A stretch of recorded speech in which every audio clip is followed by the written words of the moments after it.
Somewhere in the dense jungle of Mizoram, in the dead of night, a group of men carrying nothing but plastic bags and raw fear cross an invisible line. They walk for hours. They don't know if they'll make it. They don't know what's waiting on the other side. They only know one thing with absolute certainty. They cannot go back. And on the Indian side of that border, nothing stops them.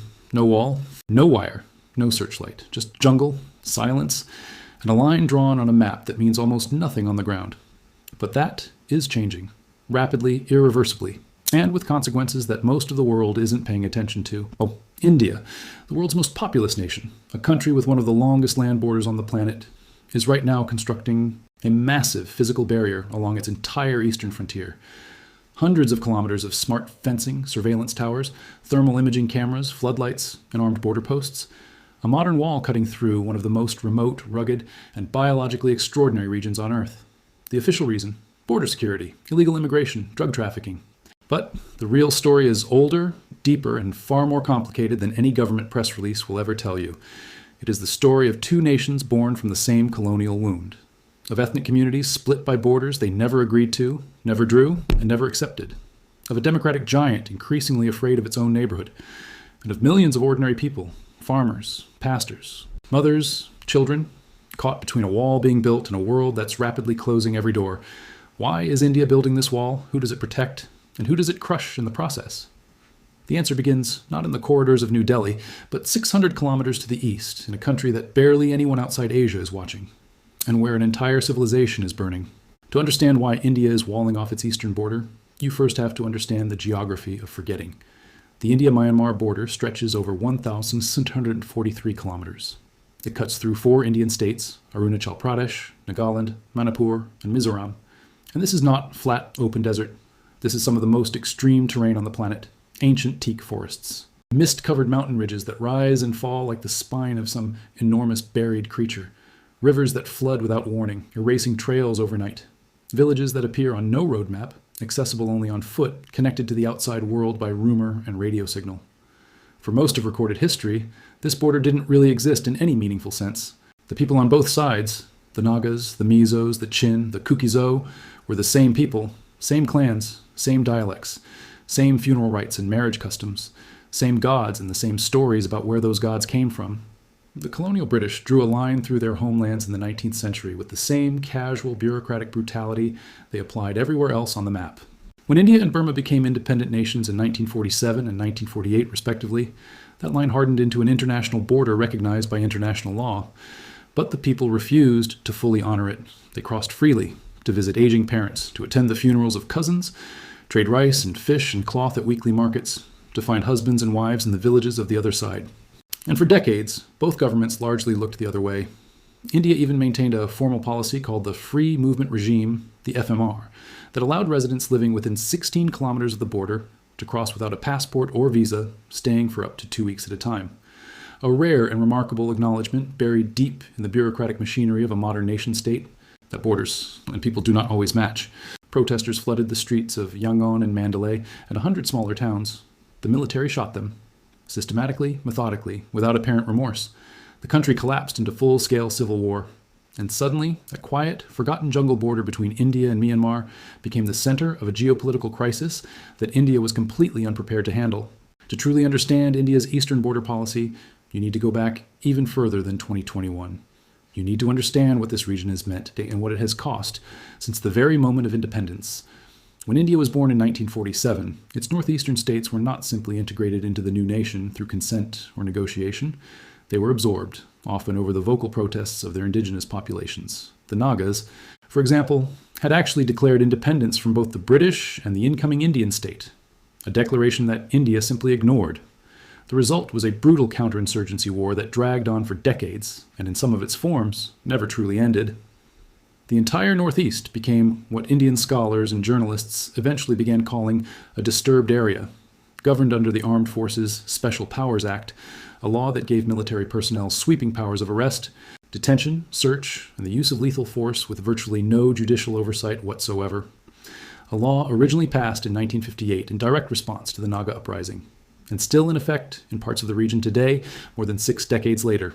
This is the foundation on which India's eastern border policy was built, not partnership with the indigenous people of the region, but control over them. not integration built on mutual respect, but containment driven by suspicion. The Northeast was always treated, at the highest levels of Indian governance, as a security problem first and a development opportunity only as an afterthought. Infrastructure investment lagged dramatically behind the rest of the country. Political representation was diluted through complex administrative arrangements. The people were surveilled, suspected, classified, and when resistance became too visible, suppressed by force. Meanwhile, across the border, Myanmar's Chin State and Sagaing region were developing their own long and painful history of grievance against the Burmese military. The Chin people, ethnically related to the Mizos of Mizoram, sharing origins in the same ancient migrations across these mountain ranges, were a Christian minority in a country dominated by a Buddhist military establishment that equated Burmese identity with Buddhist faith. When the 2021 coup happened, and the Tatmadaw began systematic aerial bombing campaigns against villages in Chin State and Sagaing region to crush the civilian resistance and the newly formed People's Defense Forces, those Chin people did exactly what their ancestors had done for generations whenever danger came. They walked toward India, thousands of them, carrying children strapped to their backs, carrying fresh wounds, carrying almost nothing else.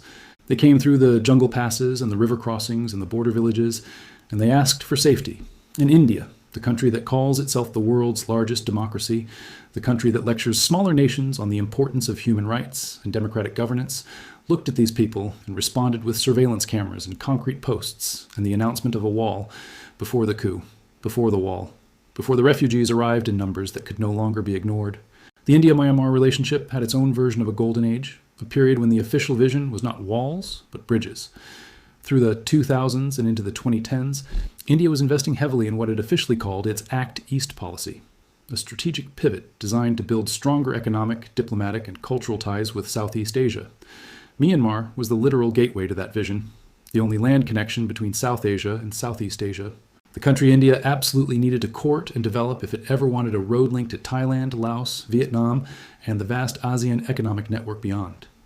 India poured significant money into the Caledon Multimodal Transit Transport Project, an ambitious combination of river transport infrastructure and road construction designed to connect the landlocked state of Mizoram directly to Myanmar's Sitwe port on the Bay of Bengal, and from there into the maritime trade routes of the broader region.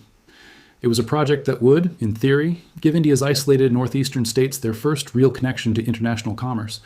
There was also the India-Myanmar-Thailand Trilateral Highway, another flagship project, a ribbon of asphalt that was supposed to stitch together three nations across 1,360 kilometers of mountains, rivers, and jungles, opening a land corridor that had never existed in the modern era. When complete, you would theoretically be able to drive from Murree in Manipur to Mae Sot in Thailand, passing through the heart of Myanmar. These weren't merely infrastructure projects in the technical sense, they were strategic declarations. India was saying, we can compete with China for influence and relevance in Southeast Asia. We can build things that matter. We can be a partner of consequence, not just a patron who writes checks and disappears. Daily trade in vegetables, rice, cooking oil, medicines, and household goods that kept small communities on both sides economically alive. Families visited each other. Patients from Myanmar's underserved Chin State crossed to access Indian healthcare. Students came to study. At its peak, this vision was genuinely compelling and, to those who believed in it, genuinely achievable. The Northeast was supposed to become India's bridge to the East, its portal to a new era of connectivity and commerce. The border communities were supposed to finally benefit from their geography, to discover purpose and prosperity at the crossroads of two growing economies. That vision is now effectively dead, and what replaced it is a wall. The cracks in the Act East vision appeared long before the wall was formally announced. They appeared, in fact, the moment the BJP government of Narendra Modi came to power in 2014 with a fundamentally different framework for thinking about India's borders and the people who live near them. For the BJP and the ideological tradition it draws from, Hindutva, the political philosophy of Hindu nationalism, the Northeast was not a bridge to be built, but a frontier to be defended. And frontiers, in nationalist thinking, exist to be protected from the outside, not open toward it. This ideology has always had a complex and frequently hostile relationship with India's ethnic and religious minorities, particularly the Christian tribal communities that dominate the Indian side of the Myanmar border. The Nagas, the Mizos, the Kukis, the Zo peoples. These communities are not Hindu. They do not share the cultural markers that Hindu nationalism uses to define authentic Indian identity. They have deep, living, trans-border ethnic relationships that cut across and complicate the clean US versus them logic of nationalist politics.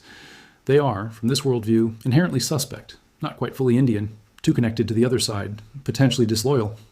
The free movement regime was, from this ideological perspective, Not a humane policy acknowledgement, but a dangerous vulnerability, a gap in the armor of the nation-state, a hole through which the wrong kind of people could move too freely and in too great a number. And then the drug crisis arrived, or rather, the scale of it became politically impossible to ignore any longer. The Golden Triangle, the vast region where Myanmar, Laos, and Thailand converge, has been one of the world's primary producers of heroin and methamphetamine for half a century. But the total collapse of central authority in Myanmar after the 2021 coup created conditions that supercharged production to unprecedented levels. Armed groups that had previously balanced insurgency with some degree of tacit state tolerance now had complete operational freedom. Drug shipments of a scale and regularity never seen before began pouring across the border into Manipur, Mizoram, and Nagaland. In Manipur alone, the drug addiction crisis reached levels that community organizations began describing as a public health catastrophe. Young men and women in villages with no functioning hospitals, no universities, no factories, no economic opportunities. They had one thing in abundant, cheap supply: methamphetamine. The human cost was devastating and visible, and into this already combustible mix, nationalist ideology, a drug crisis, infrastructure dreams that were collapsing, came the refugees in numbers that could no longer be quietly absorbed. By 2022 and into 2023, estimates suggested that more than 30,000 Myanmar nationals had crossed into Mizoram alone. Chin Christians fleeing the Tatmadaws aerial bombing campaigns, young men who had joined the anti-coup resistance forces and were now being hunted, ordinary families from villages that had been burned to the ground. The Mizo people of Mizoram, bound to the Chin by ethnic kinship, shared Christianity, and a moral tradition of hospitality, largely welcomed them. They housed them in churches, fed them from their own limited resources, advocated publicly and loudly for their right to remain. The Indian central government's response was to order the northeastern states to push them back across the border, to tell Mizoram's elected chief minister that India has no refugee law, maintains no formal asylum process, and has no legal or moral obligation to these people. The state refused. The confrontation between Delhi and Mizoram became one of the sharpest and most public in the troubled history of that relationship. And then Manipur caught fire. May 2023, Manipur, India. Ethnic violence between the Meitei community, predominantly Hindu, politically dominant, primarily valley-dwelling, and the Kuki-Zo people, predominantly Christian, economically marginalized, primarily hill-dwelling, erupted with a ferocity that stunned observers who thought they understood the region. Hundreds of people killed in weeks of organized violence. Tens of thousands displaced from their homes. Entire neighborhoods burned to the ground, churches set on fire. Women subjected to horrific public violence in incidents that eventually reached global news. A state of over 3 million people descended into what multiple human rights organizations described in their reports as ethnically targeted violence. The causes were many and layered. Long-standing disputes over land rights, access to government forests, reservation and affirmative action policies. Decades of political manipulation by competing interests. But one of the most politically resonant accusations that the BJP state government in Manipur made, publicly and repeatedly, was this: that illegal immigrants from Myanmar, Kuki-Zo people who had crossed the border, that the border was the fundamental problem, that the free movement regime had opened a door that needed to be slammed shut. Within months of the violence beginning, the central government in New Delhi announced the immediate suspension of the free movement regime. Not a review, not a reform process. A suspension with the explicit stated intention of permanent abolition. And simultaneously, the formal announcement came: India would build a comprehensive fence along its entire border with Myanmar, all 1,643 kilometers of it. Smart fencing equipped with sensors and cameras, floodlights visible for miles, rapid response border outposts at regular intervals. The project was budgeted in the billions of rupees. It would take years to complete. It would transform the eastern frontier and the lives of everyone who depends on it forever. The wall was no longer a proposal being debated in planning committees. It was official government policy, backed by the full authority of the world's largest democracy. And the pivot of history was this: India had made a definitive choice.